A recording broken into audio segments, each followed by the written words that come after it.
cœur de la vie locale, à Aix-les-Bains, Chambéry et autour du lac du Bourget. Radio Grand Lac. Parents autrement, en route vers une parentalité décomplexée avec Pauline sur Radio Grand Lac. Et bonjour à tous, bienvenue dans votre émission dédiée à la maternité, la parentalité. Aujourd'hui, on va aller explorer ensemble un nouveau thème. On va aller voir les ados un peu plus à partir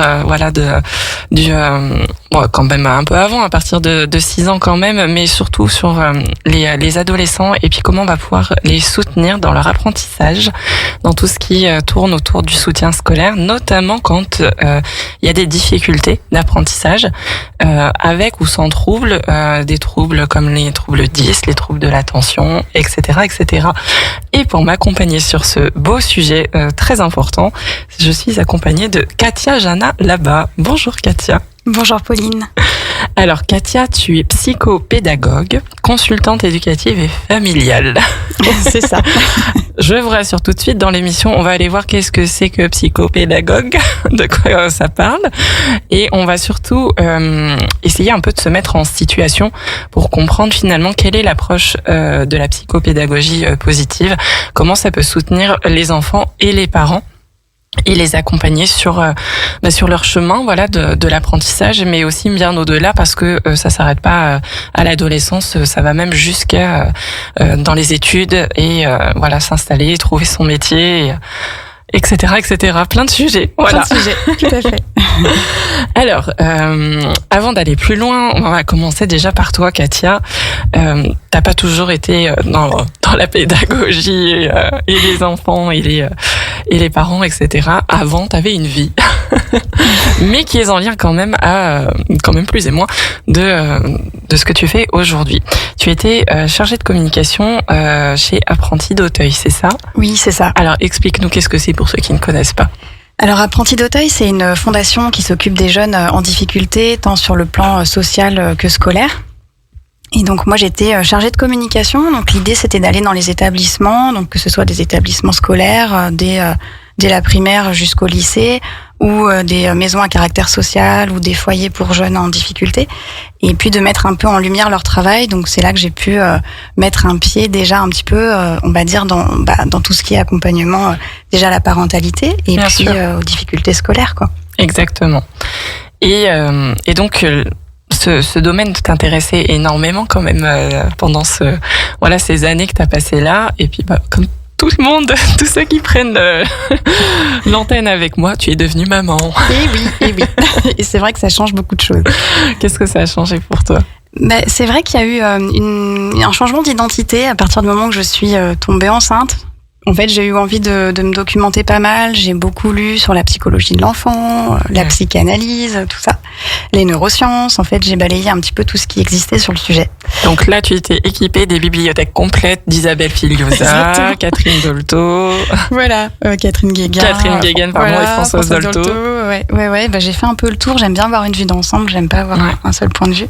Mais c'était surtout centré sur la compréhension de cet être humain immature et au fort besoin. C'est ça, comprendre un petit peu ce qui m'attendait. Ouais. Et c'est vrai que quand on devient maman, il y a un changement aussi qui s'opère, et puis on a un autre regard sur sa propre enfance, en fait, sur ce qu'on a vécu. Donc on prend du recul aussi par rapport à ça. Et donc là, ça a été un accompagnement aussi de toi, enfant, de comment ton rapport à tes émotions, comment tes parents ont pu accompagner ou non ta gestion des émotions. Et c'est cette prise de conscience qui t'a petit à petit mis sur le chemin d'accompagner les parents et les enfants. Oui, c'est ça. En parallèle, j'ai découvert les ateliers Faber et Maslich qui étaient proposés par la mairie de Clamart, où j'habitais à ce moment-là, en région parisienne. En fait, le titre, je crois, c'était justement comment aider les enfants aux prises à des sentiments pénibles, en fait. Ouais. Et le premier atelier m'a vraiment passionnée. Et en fait, T'as tout fait. J'ai tout fait. Voilà. J'ai fait les 7 ateliers. J'ai lu tout ce qui existe. Il y a 7 livres. Et puis j'ai approfondi derrière. Ça m'a tellement intéressée que je me suis dit, mais c'est ça que j'ai envie de faire, en fait. J'avais déjà eu une expérience dans l'animation, un petit peu dans la formation pour les adultes. Et je me suis dit, mais cette fille qui nous donne cet atelier, elle a l'air de s'éclater. Et pourquoi pas moi, finalement? Quitte à creuser le sujet, autant le creuser à fond. C'est ça. Comme je sais pas faire les choses à moitié. Et peut-être pour parler brièvement de cette approche. Oui. Faber et Maslich, en fait, c'est une approche qui commence à dater un petit peu. Hein, ça va faire plus de 50 ans que ça existe. Ce sont 2 mamans à la base aux États-Unis qui avaient chacune 3 enfants et qui se sont dit un jour, mais comment est-ce qu'on pourrait faire autrement ? Je pense que ça te parle vu le titre de ton émission. On est sur Parents autrement ici, donc. Alors, comment pourrait-on faire autrement ? Parce que elles se rendaient compte que les messages passaient pas forcément, qu'elles se sentaient parfois démunies face aux réactions de leurs enfants. Bien sûr. Qu'il y avait des conflits, même des conflits au sein de la fratrie. Et elles ont découvert un psychologue pour enfants qui donnait les premiers ateliers parentaux aux États-Unis, mais on était dans les années 70, donc tu vois, ça date un peu. Et puis, de fil en aiguille, elles se sont dit, mais en fait, il y a quelque chose à faire. Et là, elles ont construit ces ateliers. Elles sont allées un peu dans toutes les villes aux États-Unis pour proposer des ateliers collectifs où, en fait, l'idée, c'est de se mettre à la place des enfants à travers des jeux de rôle pour vraiment comprendre comment ils vivent les messages, comment ils ressentent les choses. Et à partir de ce moment-là, on se rend compte, en fait, on passe notre temps à nier ce qu'ils ressentent. T'es tombé, non, t'as pas mal, ne pleure pas, t'as pas mal. Oui. Ça se trouve, il s'est fait super mal, en fait. Oui. Et c'est compliqué parce qu'ils sont privés de la parole, donc du coup, ils peuvent pas forcément nous dire ah là, je me suis vraiment fait mal, j'ai mal ici, etc. C'est ça. En fait, on a peur, en fait, en accueillant le ressenti de l'enfant, de l'enfoncer quelque part. Mais en fait, Faber et Maslich, c'est juste vraiment partir du principe que notre enfant, il vit des choses comme nous, finalement, qu'il a le droit de les vivre et que, en fait, c'est pas dire oui à tout, c'est juste accueillir ce que l'enfant ressent et lui dire après, écoute, là, ce que tu me demandes, c'est pas possible. Donc, on met des limites. Bien sûr. Mais à partir du moment où on a accueilli, où on explique que, non, un jeune enfant, par exemple, non, je te laisse pas courir, tu peux pas traverser la route parce qu'il y a des voitures, ça me fait peur, tu pourrais te faire renverser. Bon, on explique. Mais l'enfant, en fait, n'en vient pas à, faire des crises de nerfs, se rouler par terre, ou parce que on a accueilli, en fait, ce qu'il vit. Exactement. On a été à son écoute. Donc, à partir de ce moment-là. Le fameux, je t'ai entendu, je t'ai compris. C'est ça. Mais pour autant, il y a un cadre de sécurité que tu dois respecter. Et ça change tout, en fait, du regard de l'enfant, du haut de ces quelques centimètres. C'est ça. Il se sent entendu, en fait, et compris. Et donc, il est plus à même de comprendre la consigne. Exactement. Alors que c'est vrai qu'on a beaucoup été dans ces réactions guidées par la peur c'est dangereux. Donc, la première réaction, c'est j'attrape l'enfant et je l'engueule parce que non, tu traverses pas sans un adulte. Pourquoi, en fait ? Explique-moi. Voilà, et puis en fait, les enfants, ils se construisent par mimétisme. Donc, si vous l'attrapez un peu violemment, tout ça, après, on s'étonne, on dit, mon enfant me respecte pas, il me marche dessus, il me pousse, il me mord.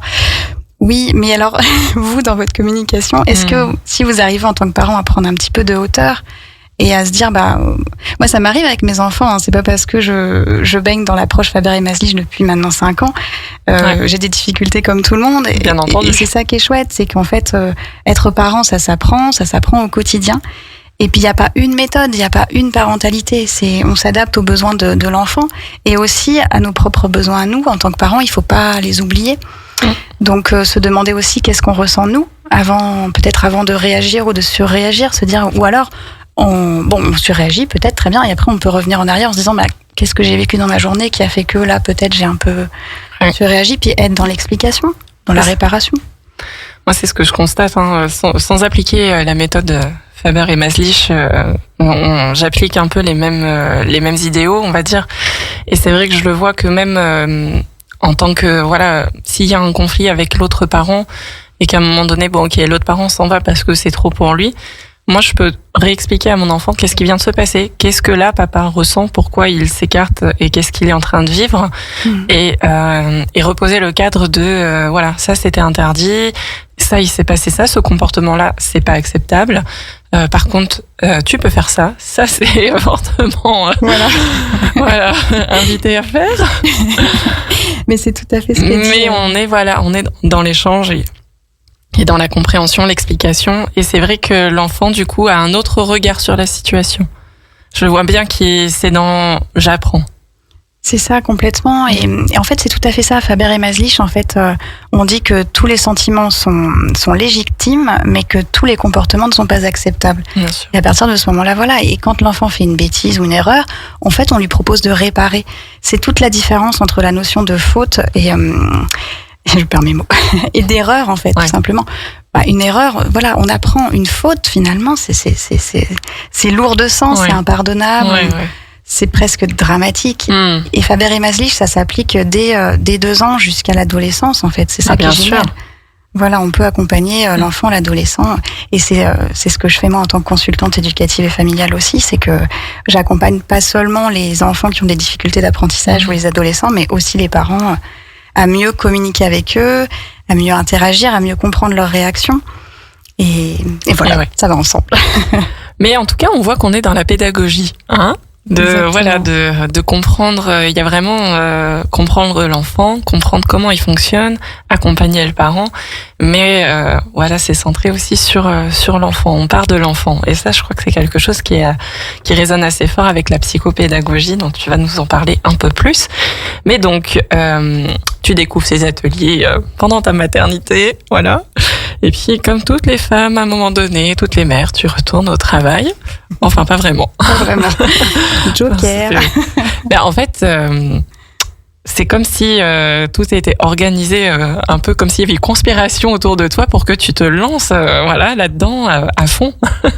Oui, c'est vrai que le contexte a fait que je suis retournée travailler et que, comment dirais-je, on m'a dit que... La place, elle était reprise et que c'était... Ouais. C'était mieux que ça reste comme ça. Oui, au final, on ne m'a pas gardée, voilà, on va pas revenir là-dessus, c'est pas grave.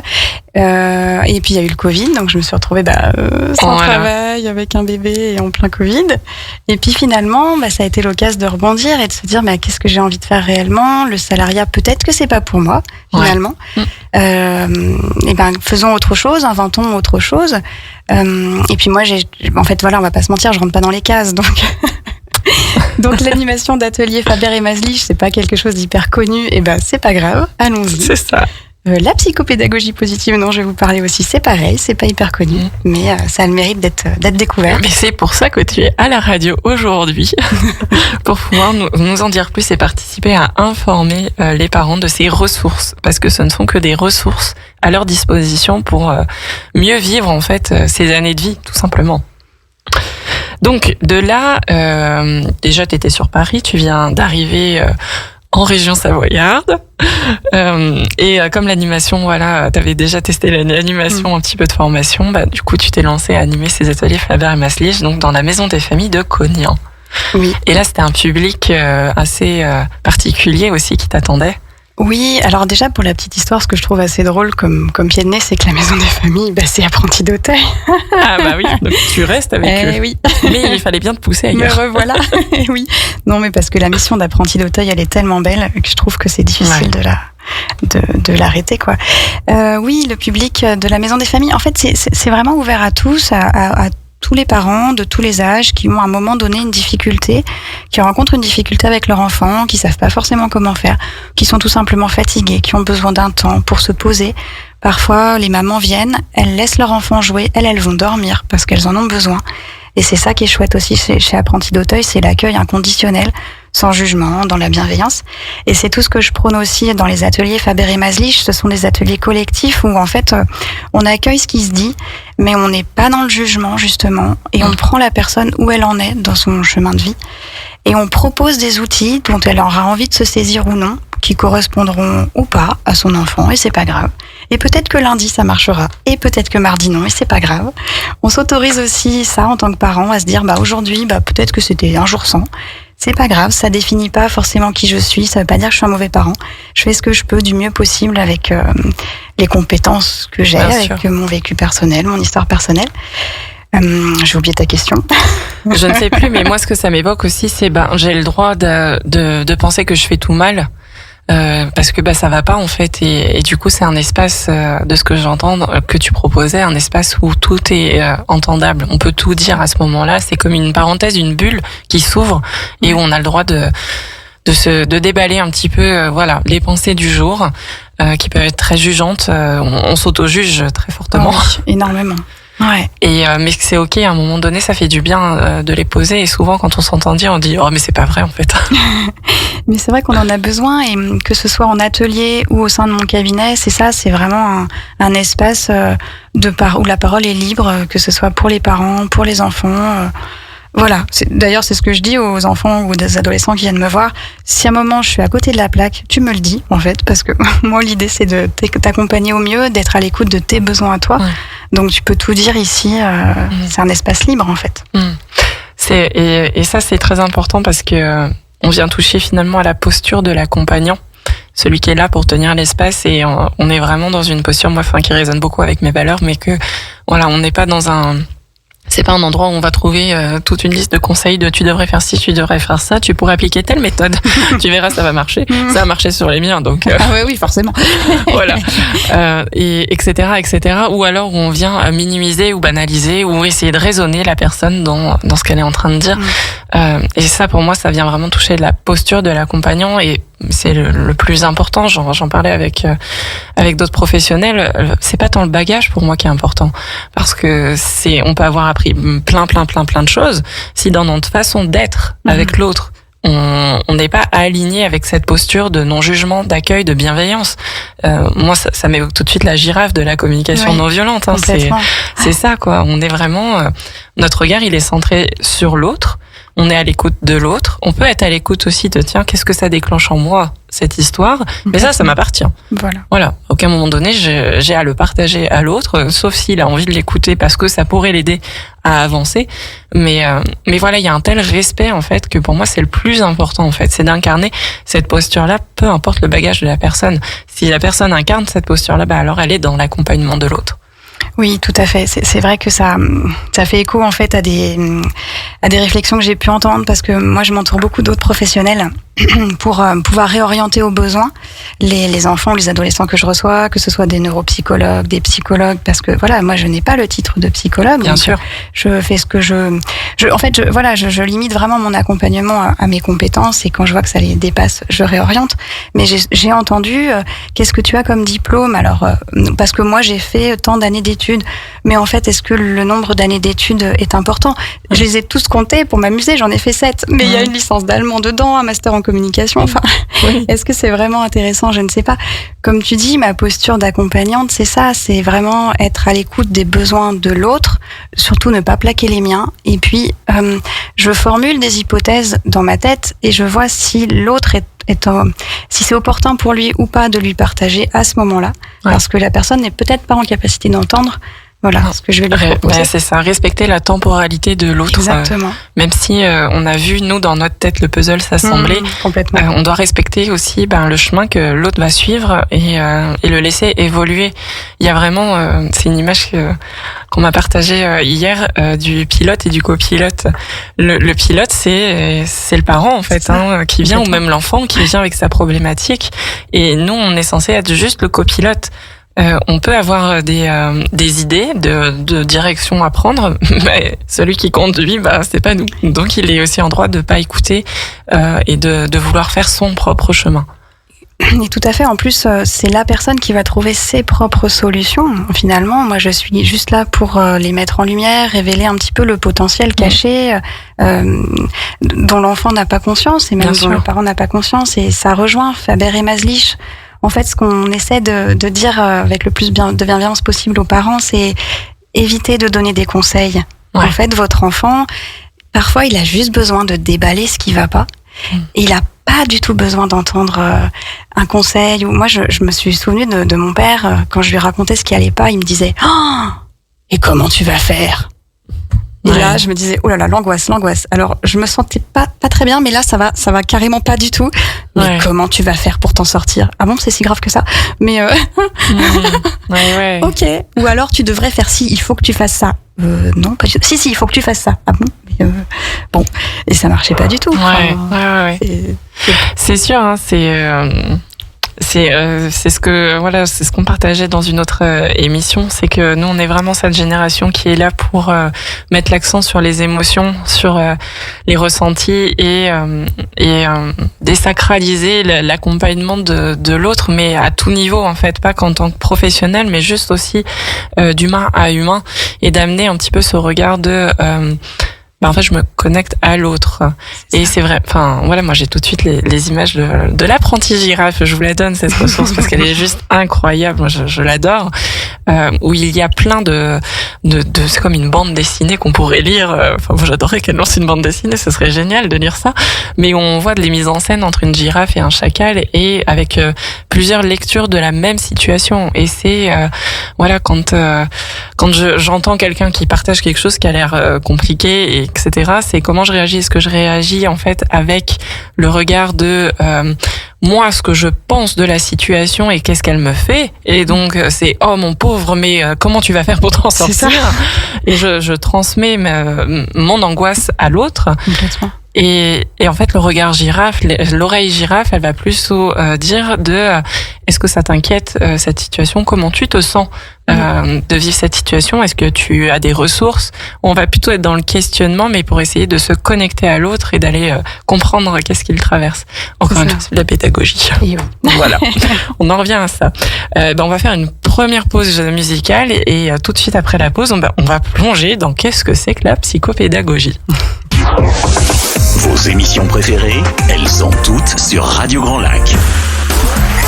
Parents autrement, en route vers une parentalité décomplexée avec Pauline sur Radio Grand Lac. Bienvenue à vous qui nous rejoignez sur cette émission. Je suis accompagnée de Katia Janin-Labac, qui est psychopédagogue, consultante éducative familiale. On a découvert un petit peu son parcours et on a surtout parlé en première partie d'émission des ateliers Faber et Maslich. Vous pouvez retrouver cette émission si jamais vous avez manqué le début ou que vous ne pouvez pas continuer à l'écouter sur la chaîne YouTube de Radio Grand Lac dans la playlist Parents autrement, ou alors sur Spotify et Apple Podcasts en tapant simplement Parents autrement. On est de retour. Cette fois-ci, on va aborder le sujet de la psychopédagogie. Qu'est-ce que c'est que la psychopédagogie? Alors, la psychopédagogie positive, en fait, c'est une façon de permettre en fait à l'apprenant, donc que ce soit un enfant, un adolescent ou même un jeune adulte, à comprendre son propre mode de fonctionnement et surtout sa façon d'apprendre, parce qu'en fait, dès qu'on rentre en maternelle, finalement, on apprend des choses, mais on ne nous apprend pas à apprendre. Et ça, c'est vrai que ça peut être un peu questionnant. Comment j'apprends? Pourquoi j'apprends aussi? Ce sont les questions que je pose en premier et auxquelles je n'ai jamais de réponse. En fait, on me dit, je sais pas. Ouais. Bah oui. On s'est jamais trop posé la question. C'est comme ça, on est obligé d'aller à l'école et d'apprendre. Ouais. Alors, déjà, bon courage pour la motivation. Ouais. Oui, mon enfant n'est pas très motivé. Ouais, je comprends. Non, mais je plaisante. Mais voilà, la psychopédagogie positive, c'est vraiment une façon de questionner l'autre, par des questions, par un cheminement de pensée, pour comprendre son mode de fonctionnement à lui. Et puis, c'est une façon aussi, une fois qu'on a compris comment on fonctionne pour les apprentissages, il y a aussi comment on fonctionne dans la vie courante. Et finalement, ça permet de se construire une solide confiance en soi et une solide estime de soi pour toute sa vie. Parce que dans la psychopédagogie positive, il y a de la psychologie positive, c'est-à-dire au lieu de s'attacher à ce qui ne fonctionne pas ou au pourquoi, on se dit ok, peut-être les maths c'est pas pour toi, ou du moins t'as du mal, mais où est-ce que tu brilles en fait, qu'est-ce qui est plus facile pour toi et comment on pourrait le transposer dans l'apprentissage des mathématiques, et on se rend compte que ça fonctionne. Et puis les enfants ou les ados qui viennent me voir, forcément ils manquent de confiance en eux, c'est bien normal. Quand on n'y arrive pas à l'école, on passe un certain nombre d'heures quand même à l'école. Quand on n'y arrive pas, qu'en plus après à la maison on s'en sort pas avec les devoirs, la confiance en soi elle baisse, l'estime de soi aussi. Et en fait, moi, mon rôle, c'est de révéler leur potentiel caché dont ils n'ont pas du tout conscience, et de se dire ok, peut-être qu'on t'a diagnostiqué un trouble de l'attention, une dyslexie ou quoi. Déjà, est-ce que tu sais ce que c'est? Est-ce que tu as compris? Comment toi tu le vis finalement? Parce que peut-être que tu le vis très bien et que ton besoin n'est pas là. Et puis comment te faire prendre conscience qu'en fait finalement ça peut être une chance pour toi d'avoir quelque chose qui fonctionne un peu différemment des autres. En quoi c'est une chance? En quoi ça va te permettre d'être armé pour la suite en fait, et puis de t'adapter plus facilement, parce qu'en fait quand on a un trouble 10, un trouble de l'attention, finalement on compense beaucoup, mais on n'en a pas du tout conscience. Et au lieu de mettre l'accent sur ce qui ne fonctionne pas, en psychopédagogie positive, on s'attache à tout ce qui fonctionne, à révéler un petit peu le potentiel de l'autre. Et à le transposer, en fait, sur ce qui fonctionne, en fait, comme si la méthode qui fonctionne, l'apprentissage qui fonctionne, à l'adapter, en fait, là où ça ne fonctionne pas.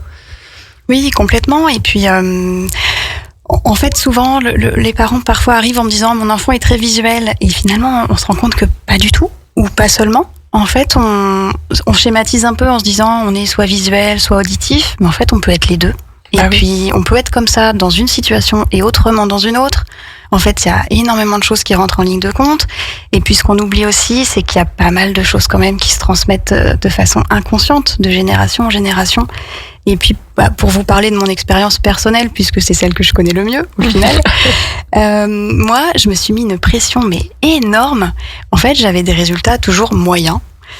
Moyen, pour moi, c'était presque un gros mot. C'était une insulte, en fait, d'être moyenne. Franchement, j'ai très, très, très mal vécu. J'obtenais toujours les encouragements. Mais ça me décourageait, mais à un point. Et le pire, c'est que mon père me disait « Mais c'est génial, t'as la moyenne !» Et je me disais « Mais tu crois que je vaux pas mieux que 10 sur 20 ? En fait, tu penses que je suis pas capable ? Donc, en fait, ça se trouve, je vaux pas grand-chose. » Non, mais vous voyez ce qu'il enfin, tu vois très bien entre ce que le parent veut faire avec le plus de bienveillance possible, et puis la façon dont l'enfant reçoit le message, il y a un gap. Et moi, mon papa, il a pas eu la chance de faire des études, en fait. Bon, il est né dans les années 50 en Auvergne, c'était une autre époque. La pédagogie, c'était à coups de claques dans la figure. Et quand tu rentres chez toi, tu en reprends aussi. Donc voilà. Et je me suis aperçue avec le recul que mon papa, il est très certainement multi-10. Donc en plus des claques dans la figure, il avait une difficulté, on va dire. Et donc en fait, moi, je me suis mis dans la tête que j'allais engranger tout le savoir que mon papa avait pas pu apprendre, en fait. Et je me suis mis une pression de dingue. Bon, j'ai obtenu mon bac, en fait, très facilement avec le recul, maintenant, avec ma vision d'adulte. Mais si tu veux, quand j'ai obtenu la mention assez bien, mais c'était nul dans ma tête, c'était nul. Tu vois, je dis, mais c'est pas possible, avec tous les efforts que j'ai fournis assez bien. Et mon père qui me dit, bravo, c'est génial, mais comment ça, c'est génial? Tu vois, il y a comme deux routes parallèles qui arrivent pas à se croiser. Et mon rôle aussi, c'est ça, c'est d'accompagner à la fois les parents et les enfants à se remettre un peu sur les mêmes rails, quelque part. Et c'est une histoire de communication, de d'abord peut-être aller vers son enfant, de lui dire comment tu te sens avec cette nouvelle, comment tu l'accueilles toi, et après de dire moi avec mon regard de parent et ce que j'ai pu faire, je suis fière de toi et je suis content parce que c'est très bien d'avoir eu assez bien au bac. Oui. Mais après j'entends que pour toi c'est une autre histoire et qu'il y a peut-être de la déception par rapport à tous les efforts fournis et le résultat attendu qui est pas forcément aligné avec celui des projections. Complètement. Et puis j'accompagne beaucoup les enfants, les adolescents, justement dans la compréhension de ce qu'ils vivent. Quand je leur demande est-ce que tu sais ce que c'est qu'une émotion, en fait ils ne savent pas. Même à l'âge de 15 ans, quand je leur dis mais est-ce que tu sais ce que tu ressens ? Non. Et au final, on se rend compte que dans la société, on ne s'autorise pas vraiment à vivre nos émotions. On pense que les émotions peuvent être négatives, alors qu'en fait, une émotion, elle est soit agréable, soit désagréable, mais il n'y a pas d'émotion négative. Et en fait, on a le droit de ressentir ce qu'on ressent. Tout dépend bien sûr après de la façon dont ça s'exprime, mais voilà. Et quand on comprend ça, quand on comprend que l'émotion, c'est juste l'expression d'un besoin qui n'a pas été satisfait, quand on remonte au besoin, parfois ça explose entre un enfant et son parent, mais j'essaie de faire prendre conscience à l'enfant parfois, je m'embrouille un peu, mais quand il y a une difficulté comportementale à l'école et qu'on me dit cet enfant-là, il est insupportable, j'ai envie de dire mais est-ce que vous avez essayé de comprendre ce qu'il vit, peut-être chez lui ? Et pour vous partager un petit peu, il y a un jeune que j'accompagne qui a des difficultés avec son papa, mais il peut pas lui exprimer à lui directement. Donc où est-ce que ça s'exprime ? Dans la cour. Et donc oui, il tape les autres enfants. Alors moi je suis toujours un petit peu du côté de l'enfant, sans vouloir excuser le comportement. On a bien dit tous les comportements ne sont pas acceptables. Alors j'essaie de faire prendre conscience aussi à ce garçon qu'en fait on ne peut pas taper. En plus, comme il a du retard, il a redoublé 2 fois, forcément il a une force physique un petit peu plus importante que les autres. Bien sûr. Je te raconte pas les dégâts. Mais donc j'accompagne aussi l'enfant dans ce qu'il vit, dans sa relation avec les autres, dans la communication non violente. Bien sûr. Le fait de changer d'angle, de se mettre à la place de l'autre et de se dire en fait on a tous les deux raison. On a une perception différente de la chose, mais il y en a pas un qui a tort ou un qui a raison. Et puis si je m'énerve aussi fortement, qu'est-ce que finalement ça vient toucher chez moi ? C'est peut-être ce qui s'est passé il y a 3-4 heures. C'est peut-être pas forcément lié avec la situation actuelle. Pareil à la maison quand on est en conflit avec son enfant. Peut-être en tant que parent, on a passé une journée vraiment désagréable, il nous est arrivé que des ennuis. On arrive le soir et ça clash avec son enfant et on se dit mais il est insupportable. Mais en fait, peut-être qu'on a réagi parce que voilà, il s'est passé d'autres choses avant. Enfin, il y a énormément de choses qui rentrent en ligne de compte. On a tous des réservoirs qui se remplissent. C'est un concept que maintenant les jeunes parents commencent à comprendre parce qu'on parle des réservoirs affectifs, les réservoirs de câlins, les réservoirs de toutes choses. Mais en fait, on a tous aussi, même adultes, on a des réservoirs et quand il y a un réservoir qui se remplit puis qui commence à déborder, c'est fort à parier que du coup, il n'y a pas de place à accueillir une émotion, un comportement, et donc c'est l'explosion parce qu'il y a un trop-plein qui n'a pas été vidé et on ne nous a jamais appris à réguler en fait notre système nerveux, réguler nos émotions, à avoir conscience de comment sont nos réservoirs et que peut-être qu'avant de rentrer du travail, je dois prendre. C'est même là, c'est un devoir. Je dois prendre 5 minutes ou 10 pour faire rebaisser ces réservoirs et être disponible en arrivant parce que la vie avec des enfants, ça bouge, ça crie, ça casse, ça se dispute, ça déchire et des fois ça fait des grands câlins, c'est plein d'amour. C'est les deux en même temps en fait. Mais donc cette conscience de nous, ce qu'on est et de dans quel état on est peu à l'avoir travaillé. Soit ça part d'une initiative personnelle parce que on en ressent le besoin et qu'on commence à se rendre compte que nos enfants, on les accompagne aux émotions et on fait la transposition sur nous-mêmes. Mais sinon, si on n'a pas fait encore ce travail-là, c'est encore quelque chose de très difficile. En effet. C'est vrai. Et souvent, on vient me voir pour l'enfant. On me dit voilà, mon enfant a une difficulté, il ne sait pas travailler, il aurait besoin de méthode. Et en fait, c'est le parent qui vient d'abord travailler sur lui, en fait, en une séance individuelle. Et ensuite, déjà, ça débloque un peu des choses dans la relation, dans les devoirs à la maison. Et puis, l'enfant s'ouvre davantage face à un parent qui est forcément plus disponible, bien sûr, plus apaisé. Et puis, on a tendance involontairement et de façon inconsciente à mettre des étiquettes aussi sur nos enfants. C'est bien normal. Puis la société est un peu faite comme ça aussi. Mais quand on rentre du travail un peu crispé en se disant ça va mal se passer, on anticipe, on se conditionne en négatif et il y a fort à parier que ça va mal se passer. Ouais, bien sûr. Donc du coup, tu accompagnes en milieu scolaire à partir de 6 ans. Et donc ce que tu m'expliquais, c'est qu'à partir de 6 ans, ton travail il est déjà sur la compréhension des émotions.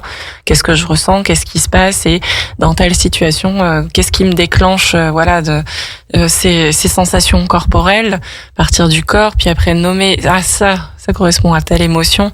Et ensuite d'aller faire le chemin de cette émotion, en fait, elle est cachée par un besoin qui demande à être écouté. C'est ça. Et donc, ça c'est pour les plus petits, ce que tu as proposé. Et puis ensuite, l'enfant grandit, on arrive plutôt en milieu collège, collège-lycée, où là, il y a plutôt des difficultés d'apprentissage. Et donc, ton activité de psychopédagogie s'organise autour du soutien scolaire, en fait. Oui, c'est ça. En fait, on vient me voir, ça peut être suite à la découverte d'un trouble 10, d'un trouble de l'attention, d'une précocité, ou pour de l'anxiété, de la phobie scolaire, voire du harcèlement scolaire, un manque de motivation, un manque d'intérêt pour les apprentissages. Et donc, on me dit souvent, il n'a pas de méthode. En fait, moi, la méthode de travail, c'est pas ce que j'aborde en premier, parce que c'est vrai que j'ai besoin de comprendre le fonctionnement de l'enfant ou de l'adolescent. Et puis, le besoin exprimé par le parent n'est pas le même que celui exprimé par l'enfant. On est face à 3 personnes différentes, avec les 2 parents. C'est un système aussi, et donc en fait, j'essaie de travailler pour accompagner les besoins de chacun, sachant que le besoin, il va évoluer, il va changer. Et par exemple, le jeune auquel je pensais, qui a déjà 12 ans, mais qui est encore en CM2 du coup, vu qu'il a un peu de retard, il est venu parce que ça faisait 4 ans qu'il faisait de l'orthophonie et que ça finissait par stagner un petit peu pour sa dyslexie. Et j'ai été très émue quand le papa m'a dit, mais il est métamorphosé, je le reconnais plus, il prend la parole en public, il a parlé devant, on était 200 personnes, il est plus apaisé, il est plus enjoué. En fait, c'est tout un travail d'être à l'écoute, en fait, de permettre à l'enfant de comprendre son fonctionnement. Et une fois qu'on a fait tout ça, on peut voir, toi, t'as une dyslexie, ok, qu'est-ce qu'on en fait? Je travaille avec le Brain Gym, notamment, par exemple, qui sont des exercices où on remobilise les 2 hémisphères du cerveau. Ça permet de se reconcentrer, de reconnecter les 2 hémisphères et de mieux voir les lettres, parce que quand on est dyslexique, on les confond, donc on a une difficulté pour lire. Mais En fait, je n'applique pas une méthodologie en particulier parce que la méthodologie, elle découle du besoin de l'enfant et de ce qu'il est et de comment il fonctionne. Une jeune fille qui avait des difficultés en espagnol, moi, j'ai jamais appris l'espagnol, j'ai fait allemand. Et pour autant, je lui ai fait apprendre son cours d'espagnol en 2 temps 3 mouvements, parce qu'elle a beaucoup de musique dans sa tête et souvent on a besoin de marcher, de se lever, de s'aérer. Et donc, en fait, je l'ai fait marcher dans mon cabinet en chantant les mots en espagnol. Enfin bon, voilà, on s'amuse beaucoup. Et au final, elle a cartonné à son examen. Pareil, elle avait un examen de technologie. Bon, quand elle m'a montré le truc, je lui ai dit, on va pas se mentir, c'est pas sexy. On est d'accord, quand on regarde le papier, en tout cas, moi, personnellement, quand je vois un truc écrit ou des diagrammes, ça me parle pas. Moi, j'ai besoin que ça soit transposé dans la réalité. Un truc écrit qui n'a pas de mouvement, ça me parle pas. Elle est un peu comme ça aussi. Et en fait, la consigne, c'était parce que elle a un souci de lecture de la consigne. En fait, elle panique. Et elle me disait, si, j'ai compris. Alors, mais on est tellement nombreux, en fait, à paniquer dans ces consignes. Mais c'est normal, parce qu'on nous a tellement inculqué de choses. On nous a inculqué des pensées limitantes. Donc, notre cerveau, il se bloque quelque part. Bon, alors, vas-y, continue. Et donc, en fait, sur l'exercice de techno, elle me dit, oui, j'ai compris. Je lui lis la consigne, c'était incompréhensible. Une histoire de pas téléphérique, périphérique à brancher, je sais pas quoi. Bon, je dis, écoute, je regarde dans mon cabinet. Ah, il y a une imprimante. Je lui sors le câble USB. Ça, c'est un périphérique. Ça se branche. Ça, machin. Clac. Je vais expliquer le schéma, mais de façon factuelle, en transposant dans la réalité. Ok, c'était compris. Bon, bah, bim, bam, boum. Elle a réussi Elle a fait son exercice. Ouais. Mais parce que elle, ce qui lui correspondait, c'était ça. C'était de transposer dans la réalité. Ouais. Et puis, je lui apprends beaucoup, justement, à réguler son stress et à changer ses pensées limitantes ce qu'elle entend dans sa tête, c'est « je suis nulle, j'y arriverai jamais ». En fait, on travaille beaucoup en changeant tout ça, toutes ces pensées. Et finalement, on s'est aperçu que ça découle bien involontairement, mais du vécu du papa, de sa scolarité. Et il est tellement angoissé qu'il n'arrive même pas à aller voir les notes de sa fille sur l'espace numérique de travail. Ça le stresse tellement, il peut pas en prendre connaissance. Et le papa, j'étais un peu embêtée parce que quand il est venu me voir la première fois, il m'a dit, vous savez, ma fille, elle est très flemmarde. Bon, elle en rame pas une. Les étiquettes. Voilà. Et alors, j'étais bien ennuyée de lui dire, bah écoutez, moi, au vu de ce que j'ai pu observer, je pense qu'elle est perfectionniste. Hein ? Oui, elle est très perfectionniste et le perfectionniste étant voué à l'échec, elle ne pourra pas atteindre son objectif, donc elle ne se met pas au travail, puisqu'elle sait qu'elle ne l'atteindra pas, inconsciemment. Ah, et oui. Bon. Maintenant, on fait quoi ? Voilà, qu'est-ce qu'on fait maintenant ? Comment on travaille là-dessus ? L'atteinte des objectifs, les moyens à mettre en adéquation aussi. Est-ce qu'il vaut mieux baisser ses objectifs ou augmenter les moyens pour y arriver ? Qu'est-ce que le perfectionnisme ? Qu'est-ce que l'échec ? Est-ce que l'échec existe réellement ? Est-ce qu'on n'apprend pas plutôt quelque chose systématiquement ? Est-ce qu'on ne tire pas plutôt des leçons de chaque expérience finalement ? Exactement, ouais. On va faire une dernière pause musicale, mais on va poursuivre avec ces exemples qui sont hyper parlants et qui permettent vraiment d'illustrer ce que tu as à offrir aux parents dans des situations bien précises. Vous êtes sur Parents Autrement, votre émission dédiée à la maternité et à la parentalité.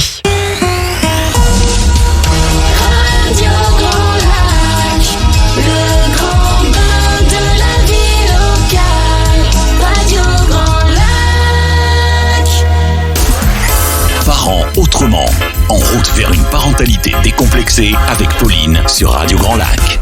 Et nous voilà de retour dans votre émission dédiée à la maternité et à la parentalité. Je suis accompagnée de Katia Janin-Lava, qui est psychopédagogue et consultante éducative familiale. On a abordé précédemment des ateliers Faber et Maslich, dont on aura d'ailleurs l'occasion d'en reparler, Katia, dans une prochaine émission. Avec plaisir. Très rapidement, parce que c'est vraiment un beau sujet. On a parlé de la psychopédagogie, qu'est-ce que c'était ? Et si vous avez loupé ces 2 premières parties d'émission, sachez que vous pouvez tout réécouter sur la chaîne YouTube de Radio Grand Lac dans la playlist Parents Autrement, ou bien sur Apple Podcast et Spotify en tapant simplement Parents Autrement. Alors, on en était sur des exemples justement où les parents viennent te consulter pour avoir un petit peu un dernier recours, un dernier espoir. On peut avoir donc tes services à partir de 6 ans sur plutôt le dialogue émotionnel. Oui. Et puis après, pour les 9-15 ans, ça va être plutôt dans l'ordre du soutien scolaire, des enfants donc qui sont un peu en grande difficulté, presque en échec scolaire, qui arrivent pas forcément à avoir des bonnes notes. Oui, Ce c'est qu'on ça. va surtout regarder en tant que parents, c'est on constate que les notes sont pas très bien, que les retours des profs sont pas très bien, et on sait plus comment aider son enfant en fait à progresser et à s'épanouir en fait dans l'apprentissage. Les parents, quand ils viennent te voir, c'est vrai qu'ils sont assez démunis, découragés généralement. Oui, c'est vrai que en fait ils savent plus vraiment par quel bout prendre le problème, même si j'aime pas trop parler de problème. Ouais. Et puis je rebondis aussi sur ce que tu disais, j'accompagne aussi peut-être au-delà de 15 ans, ça peut être aussi sur l'orientation finalement, quand on apprend à se connaître, à comprendre son fonctionnement, on voit un peu plus ce vers quoi on veut tendre. Et d'ailleurs, alors moi je fonctionne beaucoup par association d'idées, mais j'ai accompagné un jeune qui, alors lui, n'avait pas de problème de notes pour le coup, tu vois, comme quoi c'est possible aussi de venir me voir même si les notes sont pas mal. Sauf qu'en fait, il avait jamais eu besoin de se mettre au travail jusqu'à l'arrivée en seconde, finalement, où là, il s'est dit, mince, à un moment, ça passera pas, il va falloir commencer à travailler. Et en fait, il a fait un bilan chez une neuropsychologue, il s'est avéré qu'il est HPI, si on veut lui mettre une étiquette. Et lui, il vivait très bien les choses, mais sauf qu'en fait, à un moment, sa mère s'est dit, mais en fait, voilà, la maman, elle aussi, très certainement, a peut-être cette caractéristique-là aussi. Et elle s'est dit, mais mon enfant ne travaille pas, alors que moi, j'ai travaillé énormément, j'ai cravaché, si on peut dire, pour en arriver là où j'en suis aujourd'hui. Elle a un métier qui lui plaît et qui est plutôt reconnu, tout ça. Et elle s'est dit, mais comment je vais faire, parce que lui, il n'arrive pas à se mettre à bosser, ça l'intéresse pas. Et c'est vrai que ce jeune homme en question est venu me voir en me disant, en fait, je sais pas travailler, j'ai jamais fait. Donc là, je suis arrivée. Déjà, moi, je l'ai félicité. Je pense que la maman, elle a pas trop. Je sais pas si la maman a beaucoup aimé, mais j'ai félicité ce jeune homme d'être arrivé quand même jusqu'en seconde sans avoir travaillé une seule fois de sa vie, quand même.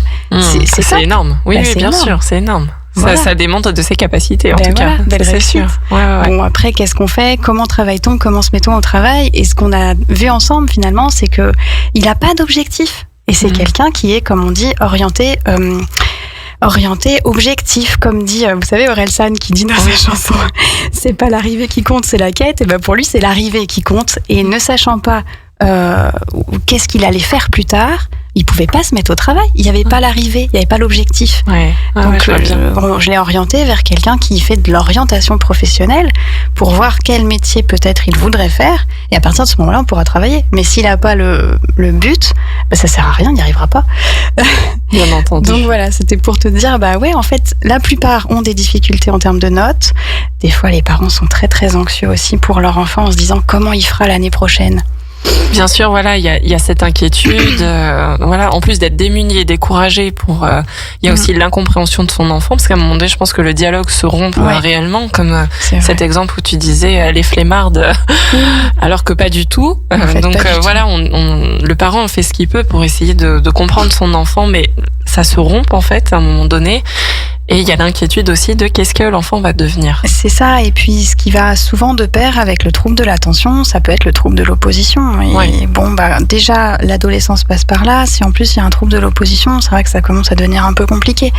Et moi, je suis pas là pour plaquer une méthode ou dire vous êtes des mauvais parents, pas du tout. Enfin, je veux dire, l'idée c'est d'accompagner au mieux, d'aider les gens là où ils en sont et de les aider à aller vers là où ils voudraient être en fait. Mais voilà, je suis pas en train de dire ce que vous faites c'est pas bien, pas du tout. Je prends les choses en fait comme elles viennent et puis on accompagne.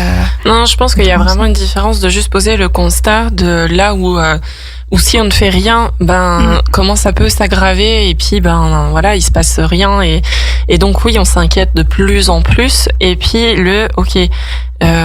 on fait un accompagnement avec quelqu'un donc qui est spécialisé là-dedans, dans de la pédagogie, de comprendre l'enfant, comme tu l'as dit tout à l'heure, tu parles vraiment de comment l'enfant apprend.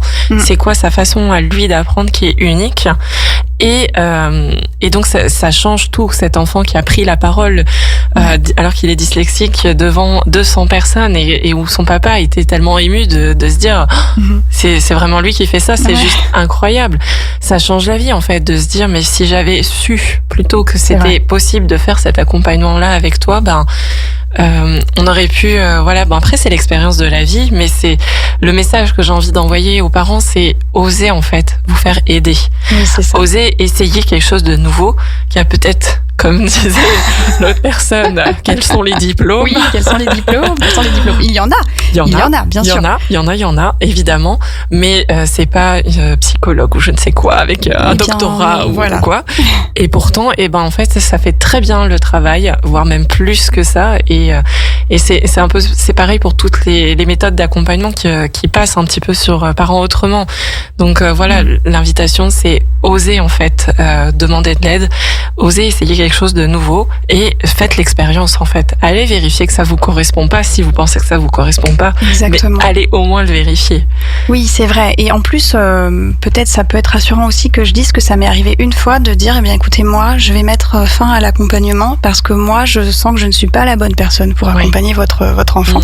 J'ai expliqué, en fait, ça faisait trop écho à mon histoire personnelle et à partir de ce moment-là, effectivement, dans la posture de l'accompagnant, c'est pas possible. Mais comme je le disais, je m'entoure d'autres professionnels et je laisse jamais quelqu'un, entre guillemets, sur le bord de la route. Voilà, donc je propose toujours des solutions ou même en complément, en fait, parce que je me vois un peu comme qu'en fait, quand on va chez le généraliste, il nous oriente vers des spécialistes. Moi, je leur dis, ça serait peut-être bien d'aller voir du côté des réflexes archaïques. Est-ce que vous avez essayé la kinésio? Des choses que les gens ne connaissent pas forcément, que moi, je ne maîtrise pas. Ou la com quantique. Voilà, comme tu disais. Exactement. Donc voilà, chacun son métier. Et moi, j'ai bien délimité mon champ d'accompagnement qui me semble déjà être suffisamment vaste comme ça. Et d'ailleurs, je viens de repenser aussi au cas du harcèlement. Souvent, les parents, et c'est bien normal, ne peuvent pas avoir conscience de ce que vit leur enfant réellement. Et quand je parfois parle de harcèlement, c'est un mot qui fait peur, mais c'est un mot qui existe en fait. Et en fait, ce que vit l'enfant, ça existe. Et je suis aussi là pour écouter, pour entendre la souffrance de l'enfant et pour l'accompagner au mieux, l'enfant ou l'adolescent. Et il y a déjà un jeune qui m'a dit, là, je vais pas tenir, quoi. Et je lui ai dit, mais t'as mon numéro, enfin, voilà. Et on a travaillé ensemble. Moi, je suis formée, en fait, à l'accompagnement face au harcèlement scolaire de 2 approches différentes que je trouve vraiment bien. Si les parents veulent se renseigner, il y a l'approche d'Emmanuel Piquet qui dit faites ton 180 degrés. En fait, vous avez essayé quelque chose qui ne fonctionne pas. Essayez l'inverse. On schématise un peu. Et la méthode d'Izzy Kalman, qui est le jeu de l'idiot, qui est finalement d'être, au lieu de prendre la personne en face pour son ennemi, de tout faire pour presque être son ami. Mais bon, ça, on pourra développer. Oui, on en développe. Oui, exactement. Et donc, en fait, on en touche à la pluridisciplinarité, c'est-à-dire que c'est un peu ça que j'ai entendu quand tu as cité l'exemple de la personne qui avait fait l'orthophonie, puis l'orthophonie, on arrive un peu au bout. Je crois qu'il y a la fin d'une ère de la culture de je fais tout seul. Faites tout avec moi et puis moi je vais répondre à tous les problèmes. Ça marche pas. Généralement, on obtient de meilleurs résultats en combinant. Voilà, plusieurs approches ensemble, plutôt que séparément ou l'une après l'autre, de les faire en même temps, ça apporte un mouvement assez incroyable. Donc on en vient plutôt à amener les gens à être dans la co-création, plutôt que d'être dans l'individualisme et dans je fais un seul truc. Voilà. Exactement. Et après, on pourrait parler de la prise en charge. Ce qui est bien dommage, c'est que ma pratique n'étant pas... en fait, oui, mon école n'est pas reconnue par l'État, donc je ne suis pas remboursée. Mais il y a quand même certaines mutuelles qui remboursent et de plus en plus. Oui. Donc, ils ont un budget pour tout ce qui est alternatif. Et du coup, c'est toujours intéressant, Voilà, et puis c'est vrai que parfois c'est différent ce que l'enfant confie à son psychologue et à moi, on n'est pas forcément sur le même terrain. Exactement, parce que du coup il y en a un qui est un petit peu, alors même si les psychologues ne portent pas de blouse blanche, mais qui sont un peu plus étiquetés comme ça, comme ou même des fois c'est un peu comme je vais chez le psychologue, quoi. C'est lourd, ça veut dire que je vais pas bien, etc. Et donc du coup des fois le dialogue va être différent, les choses vont pas ressortir pareil et je pense que dans tes séances à toi, ce que je perçois, c'est qu'il va ressortir aussi ce qui va être utile pour votre travail ensemble. C'est ça. Et que des fois, ça fait écho à des situations qui se passent à la maison ou à l'école ou avec le professeur et que c'est le nœud de l'histoire, en fait, il se situe là.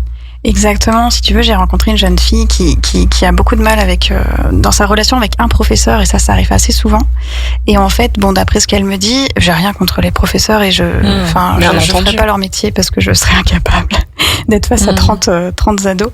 Mais elle me dit, voilà, ils n'aiment que les bons élèves, les mauvais élèves doivent aller derrière, ça l'intéresse pas, et puis ils nous humilient, et alors ce que je lui ai dit, et si c'était une chance pour toi que peut-être d'être à nouveau avec ce prof l'année prochaine?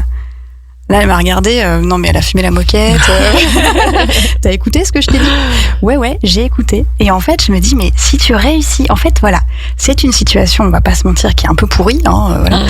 Et en fait, si on la voyait comme une opportunité finalement, peut-être de faire une expérience, alors j'ai envie de dire presque d'apprendre à se défendre, parce que là, on t'attaque quelque part devant les autres élèves. C'est vrai que le prof, il va pas de main morte d'après ce qu'elle me dit, qu'elle l'enfonce, qu'il ou elle l'enfonce en disant, écoute, le copain à côté, il est dyslexique, il s'en sort, donc toi, avec ton trouble de l'attention, je comprends pas pourquoi tu n'y arrives pas.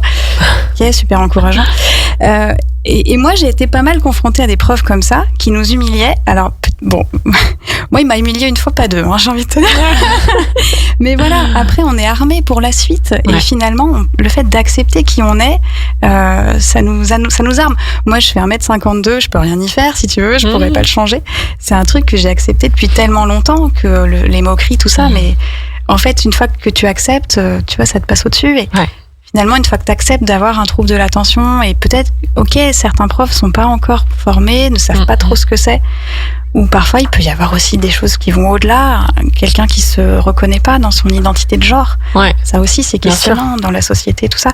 En fait, moi, j'accompagne tout ça parce que j'accueille ce qu'on me dépose dans mon cabinet. Je peux pas savoir à l'avance sur quoi, entre guillemets, je vais tomber. Mais voilà, quand on est dans l'accueil, on se dit, bon, bah, ok, ta situation, là, telle qu'elle est, elle peut paraître un peu pourrie. Mais si on change de regard et si on se dit en quoi ça va m'apprendre quelque chose, en quoi je vais progresser, ça change tout. Totalement. Voilà. C'est exactement moi ce que je fais dans mes séances de communication quantique, puisque du coup, quand il y a des difficultés relationnelles, on vient questionner le moi, l'autre, comment je perçois l'autre, comment je pense que l'autre me perçoit, et ensuite, dans cette situation-là, en quoi ça m'est utile de vivre cette situation? Qu'est-ce que j'en fais? En fait, j'image en fait le travail qu'on fait ensemble de montrer.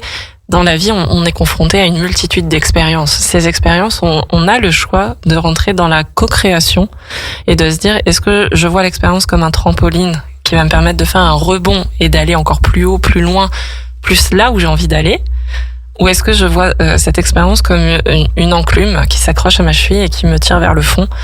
Et c'est vraiment une perception, un changement de regard en fait. Ouais, complètement. Et cette histoire là que tu partages au sujet du professeur, c'est arrivé à sortir vraiment de cette vision que le professeur est le bourreau de l'histoire. Voilà, dans ce fameux triangle de Karpman, bourreau, victime, sauveur, et de plutôt voir qu'est-ce que je peux créer grâce à cette situation-là, en quoi elle peut m'aider à apprendre quelque chose sur moi, ou comment m'affirmer avec les autres, et ça va être unique par rapport à la personne.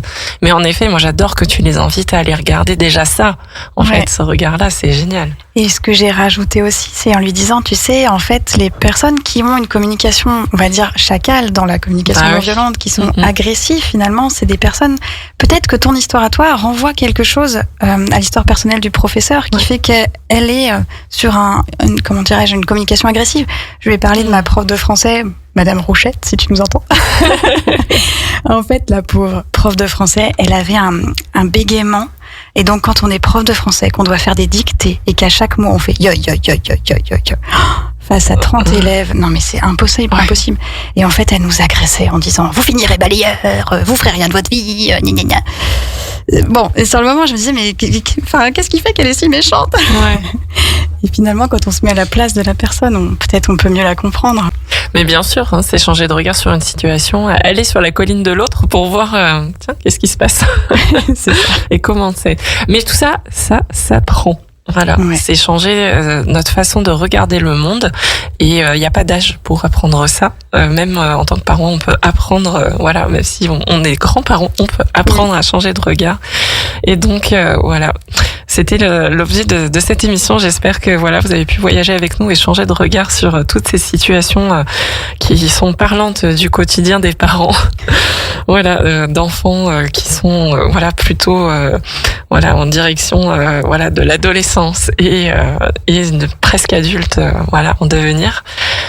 C'était donc Katia Jana Laba, psychopédagogue, consultante éducative et familiale. Dis-nous juste rapidement comment on te trouve sur Internet. Oui, alors j'ai un site Internet, c'est assez simple, www.katiajaninlaba.fr. J'ai un cabinet donc à Chambéry Centre et puis je fais aussi de la visio. Et tu fais de la visio. Oui. Voilà, donc partout en France, où que vous soyez sur la planète, vous pouvez discuter avec Katia de vos problèmes. C'est possible et en plus j'ai un appel gratuit en fait pour échanger ensemble et voir si je suis la bonne personne ou pas pour vous accompagner quoi. Ouais. Bon super, vous avez plus qu'à. Voilà. C'était Parents autrement sur Radio Grand Lac. Merci beaucoup pour votre écoute. Retrouvez bien cette émission sur la chaîne YouTube de Radio Grand Lac et le podcast Parents autrement sur Apple Podcast et Spotify. À tout bientôt et belle journée. Radio Grand Lac. Plongez dans le grand bain de la vie locale avec notre application 100% gratuite pour écouter votre radio préférée. Radio Grand Lac. Téléchargez-la dès maintenant et vivez l'expérience Radio Grand Lac où que vous soyez.